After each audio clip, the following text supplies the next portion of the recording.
माता सीता रामायण और रामकथा पर आधारित ग्रंथ जैसे रामचरितमानस कम्ब रामायण की मुख्य नायिका है। सीता मिथिला इस समय सीतामढ़ी बिहार में जन्मी थी। वो स्थान आगे चलकर सीतामढ़ी से विख्यात हुआ। देवी सीता मिथिला के नरेश राजा जनक की ज्येष्ठ पुत्री थी। इनका विवाह अयोध्या के नरेश राजा दशरथ के ज्येष्ठ पुत्र श्री राम से स्वयंवर में शिव धनुष को भंग करने को उपरांत हुआ था। इन्होंने स्त्री व पतिव्रता धर्म का पूर्ण रूप से पालन किया था, जिसके कारण इनका नाम बहुत आदर से लिया जाता है। रामायण के अनुसार मिथिला के राजा जनक के खेतों में हल जोतते समय एक बेटी से अटका। इन्हें उस पेटी में पाया था। राजा जनक और रानी सुनैना के गर्भ में इनकी कलाओं एवं आत्मा की दिव्यता को महर्षि याज्ञवल्क्य के द्वारा स्थापित किया गया। तत्पश्चात सुनैना ने अपनी मातृत्व को स्वीकार किया और पालन किया। उर्मिला उनकी छोटी बहन थी। राजा जनक की पुत्री होने के कारण इन्हें जानकी जनकात्मजा अथवा जनक सुता भी कहते थे। मिथिला की राजकुमारी होने के कारण ये मैथिली नाम से भी प्रसिद्ध है। भूमि में पाए जाने के कारण इन्हें भूमि पुत्री या भूसुता भी कहा जाता है। ऋषि विश्वामित्र का यज्ञ राम व लक्ष्मण की रक्षा में सफलतापूर्वक संपन्न हुआ। इसके उपरांत महाराज जनक ने सीता स्वयंवर की घोषणा की और ऋषि विश्वामित्र की उपस्थिति हेतु निमंत्रण भेजा। आश्रम में राम व लक्ष्मण उपस्थित के कारण ऋषि विश्वामित्र मिथिलापुरी साथ ले गए। महाराज जनक ने उपस्थित ऋषि मुनियों के आशीर्वाद से स्वयंवर के लिए शिव धनुष उठाने के नियम की घोषणा की। सभा में उपस्थित कई राजकुमार, राजा व महाराजा धनुष उठाने में विफल रहे। श्री राम जी ने धनुष को उठाया। इस तरह सीता का विवाह श्री राम जी से निश्चय हुआ।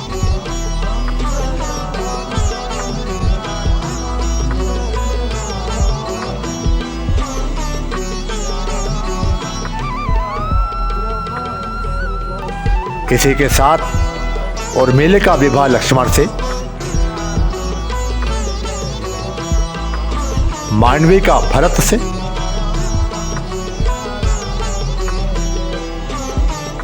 और श्रुतकृति का शत्रुघ्न से निश्चय हुआ।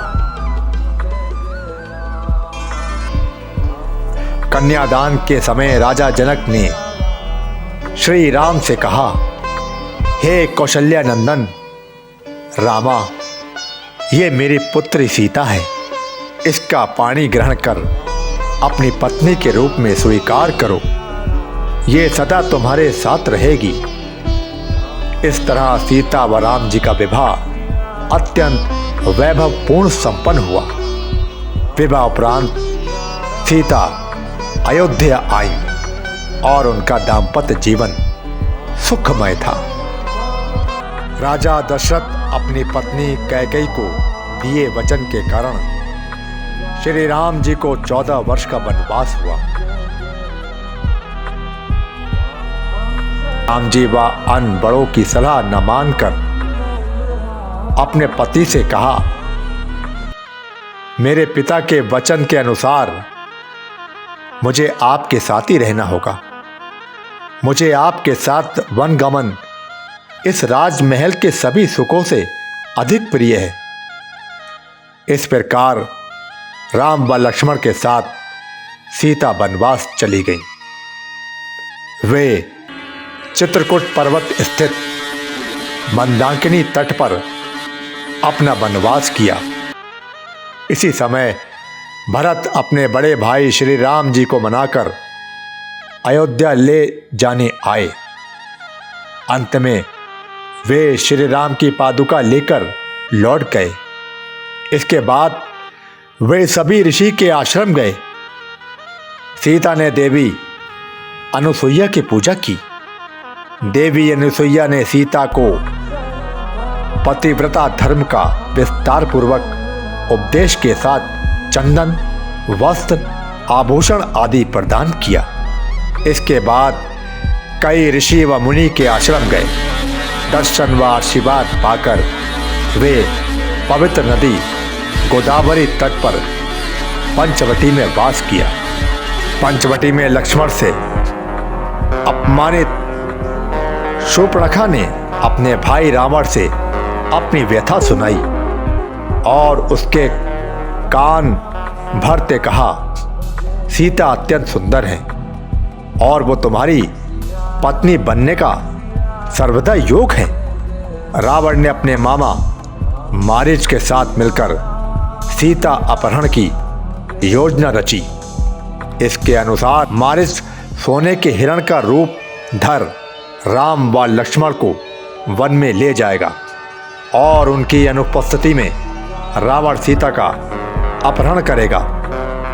आकाश मार्ग से जाते समय पक्षीराज जटायु के रोकने पर रावण ने उसके पंख काट दिए। जब कोई सहायता नहीं मिली तो माता सीता जी ने अपने पल्लू से एक भाग निकालकर उसमें अपने आभूषणों को बांधकर नीचे डाल दिया। नीचे वन में कुछ वानरों ने इसे अपने साथ ले गए। रावण ने सीता को लंका नगरी के अशोक वाटिका में रखा और त्रिजटा के नेतृत्व में कुछ राक्षसियों को उसकी देखरेख का भार दिया। सीता जी से बिछड़कर राम जी दुखी हुए। लक्ष्मण सहित उनकी वन वन खोज करते जटायु तक पहुंचे। जटायु ने उन्हें सीता जी को रावण दक्षिण दिशा की ओर लिए जाने की सूचना देकर प्राण त्याग दिया। राम जटायु का अंतिम संस्कार कर लक्ष्मण सहित दक्षिण दिशा में चले गए। आगे चलते हुए दोनों हनुमान जी से मिले, जो उन्हें ऋष्यमुख पर्वत पर स्थित अपने राजा सुग्रीव से मिलाया। राम जी संग मैत्री के बाद सुग्रीव ने सीता जी के खोजने में चारों ओर वानर सेना की टुकड़ियां भेजी। वानर राजकुमार अंगद की नेतृत्व में दक्षिण की ओर गई टुकड़ी में हनुमान, नील, जामवंत प्रमुख थे और वे दक्षिण स्थित सागर तट पहुंचे। तट पर उन्होंने जटायु का भाई संपाति मिला, जिसने उन्हें सूचना दी कि सीता लंका स्थित एक वाटिका में है। हनुमान जी समुद्र लांघकर लंका पहुंचे। लंकनी को परास्त कर नगर में प्रवेश किया। वहां सभी भवन और अंतपुर में सीता माता को ना पाकर वे अत्यंत दुखी हुए। अपने प्रभु श्री राम को स्मरण व नमन कर अशोक वाटिका पहुंचे। वहां धुएं के बीच चिंगारी की तरह राक्षसियों के बीच एक तेजस्विनी शिवरूपा को देखा। सीता जी को पहचाना और हर्षित हुए। उसी समय रावण पहुंचा और सीता से विवाह का प्रस्ताव किया। सीता ने घास के टुकड़े को अपने और रावण के बीच रखा और कहा, हे रावण, सूरज और किरण की तरह राम और सीता अभिन्न हैं। राम व लक्ष्मण की अनुपस्थिति में मेरा अपहरण कर तुम अपनी कायरता का परिचय और राक्षस जाति के विनाश को आमंत्रण दे रहे हो। रघुवंशियों की वीरता से अपरिचित होकर तुमने ऐसा तो साहस किया है। तुम्हारे श्री राम की शरण में जाना इस विनाश से बचने का एकमात्र उपाय है, अन्यथा लंका का विनाश निश्चित है। उससे निराश रावण ने राम को लंका आकर सीता को मुक्त करने को 2 माह की अवधि दी। इसके उपरांत रावण व सीता का विवाह निश्चित है। रावण के लौटने पर सीता जी बहुत दुखी हुई। त्रिजटा राक्षसी ने अपने सपने के बारे में बताते हुए धीरज दिया कि श्री राम जी रावण पर विजय पाकर उन्हें अवश्य मुक्त करेंगे। उसके जाने के बाद हनुमान सीता के दर्शन कर अपनी लंका को आने का कारण बताते हैं। सीता जी राम व लक्ष्मण की कुशलता पर विचारण करती हैं। श्री राम की मुद्रिका देकर हनुमान कहते हैं वे माता सीता को अपने साथ श्री राम के पास लिए चलते हैं। सीता जी हनुमान को समझाती हैं कि ये अनुचित है। रावण ने उनका हरण कर रघुकुल का अपमान किया है, अतः लंका से उन्हें मुक्त करना श्री राम का कर्तव्य है। विशेषतः रावण के 2 माह की अवधि का श्री राम को स्मरण कराने की विनती करती है। हनुमान ने रावण को अपनी दुस्साहस के परिणाम की चेतावनी दी और लंका को जला दिया।